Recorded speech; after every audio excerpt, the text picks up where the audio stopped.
Party గారికి అలాగే CPM CPI వారికి అందరికీ కూడా నా ధన్యవాదాలండి. నా పేరు మాసార విశ్వనాథ్, నేను నెల్లూరు జిల్లా ఎంపీఓ ఆపరేటర్ అసోసియేషన్ అధ్యక్షునండి. అలాగే ఈరోజు అందరూ కూడా రోడ్డు ఎక్కడం జరిగిందండి. భాగంగా మాకు 2021 గత ప్రభుత్వం అయినట్టు వైసీపీ ప్రభుత్వం 2021 ఫిబ్రవరి నెలలో మాకు 9,650 పత్రాలు ఈరోజు వ్యవస్థలో కొనసాగుతూ ఉన్నాము. ఆ రోజు వైసీపీ ప్రభుత్వం ఏదైతే ఉందో ఆ రోజు మాకు 72 నెలల పాటు అగ్రిమెంట్ తీసుకోవడం జరిగింది. అందులో భాగంగా ఇప్పుడు ఉన్నటువంటి 11 నెలల్లో ఉన్నటువంటి కూటమి ప్రభుత్వం ఏదైతే ఉందో మొన్న 20వ తేదీ రోజు మాకు ఏకపక్షంగా మమ్మల్ని ఎంపీ వ్యవస్థలందరూ కూడా తొలగిస్తున్నామని చెప్పి ఒక ఇంటిమేషన్ లేకుండా కలపడం జరిగింది. ఇందులో భాగంగా ప్రతి ఒక్క ఎంపీ ఆపరేటర్ కూడా ఈరోజు రోడ్లు పడిపడే పరిస్థితి, అలాగే రోడ్డు మీద తీసుకొచ్చేసేసారండి. ఈరోజు పేదల ప్రభుత్వం కాకపోతే ఈరోజు కూడా ఈ పేదలందరినీ కూడా ఈరోజు రోడ్డు మీద తీసుకురావడం జరిగిందండి. ఇందులో భాగంగా ఈ ప్రభుత్వం ఏదైతే కుటుంబ ప్రభుత్వం ఉందో 20 లక్షల ఉద్యోగాలు ఇస్తారని చెప్పి చెప్తా ఉన్నారు. ఆ 20 లక్షల ఉద్యోగాలు పోయి ఎటుపోయాయేమో తెలియదు, కానీ ఉన్న వ్యవస్థను కాపాడుకోవడం పోయి ఆ వ్యవస్థలో ఉన్నటువంటి ఎంపీ ఆపరేటర్లు అందరూ కూడా రోడ్డు మీద పడేయడం జరిగిందండి.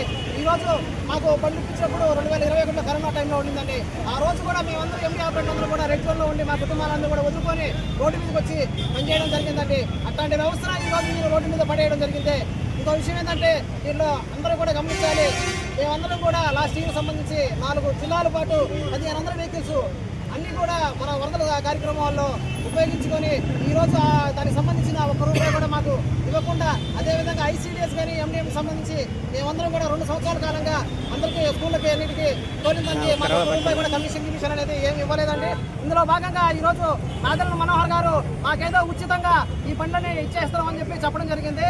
ఏమో సార్, మీరు ఒక్కసారి ఆలోచించండి సార్, మాకు ఈ బండ్లన్నీ కూడా ముద్రా లోన్ల కింద ఇచ్చారు సార్. దాంట్లో భాగంగా మేమందరం కూడా 10% సబ్సిడీ కింద ₹72,000 దాకా బ్యాంకుకి కార్పొరేషన్కి ఇచ్చేసాం సార్. అందులో భాగంగా ప్రతి నెల మాకు 21,000 జీతం అన్నారు సార్. దాంట్లో మాకు వచ్చేది ₹18,000 సార్. దాంట్లో ₹3,000 మాకు ఏదైతే బండ్లు ఇచ్చారో దానికి నెల ఈఎంఐ కింద చెల్లింపులు జరుగుతూ ఉన్నాయి.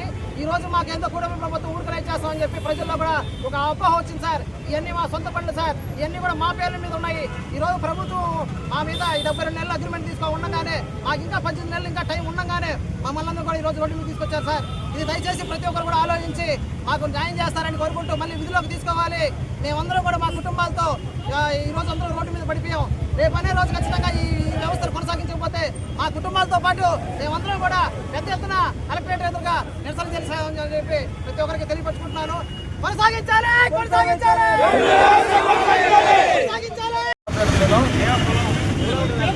ముఖ్యంగా ఈరోజు ధర్నా చేయడానికి కారణం ఏంటంటే రాష్ట్రం మొత్తం ధర్నా చేస్తుంది. ఎందువల్లంటే మాకు 9,200 బళ్ళు ఇచ్చారు.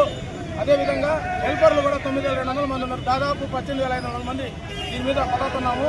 మా కుటుంబాలు రోడ్లో పడ్డాయి. ఈ ఎంపీ వ్యవస్థ వచ్చినప్పుడు కరోనా కష్టకాలంలో గత ప్రభుత్వం వైఎస్ జగన్మోహన్ రెడ్డి గారు ఏదో పేదలు కదా అని ఇచ్చారు, చేసుకుంటారు, ఏదో పని చేసి బతుకుతారని. మాకేం 50,000, 60,000, 70,000 జీతాలు కాదు.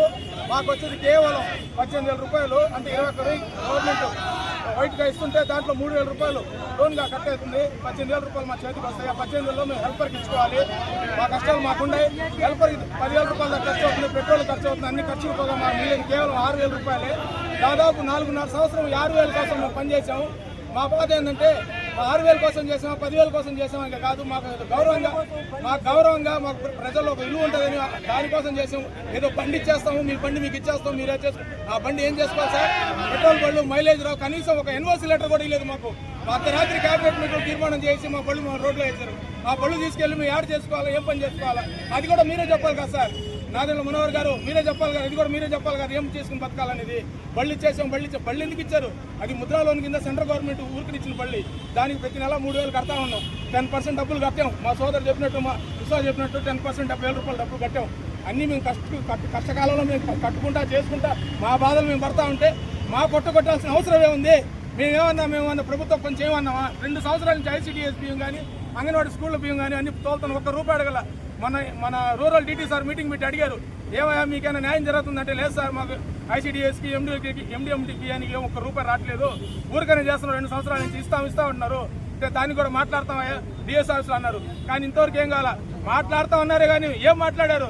క్యాబినెట్ తీర్మానం చేశారు. ఏమని చేశారు? అర్ధరాత్రి మమ్మల్ని తీసి పక్కన పెట్టదని క్యాబినెట్ తీర్మానం చేశారు. అంత కక్ష ఎందుకు మాకు?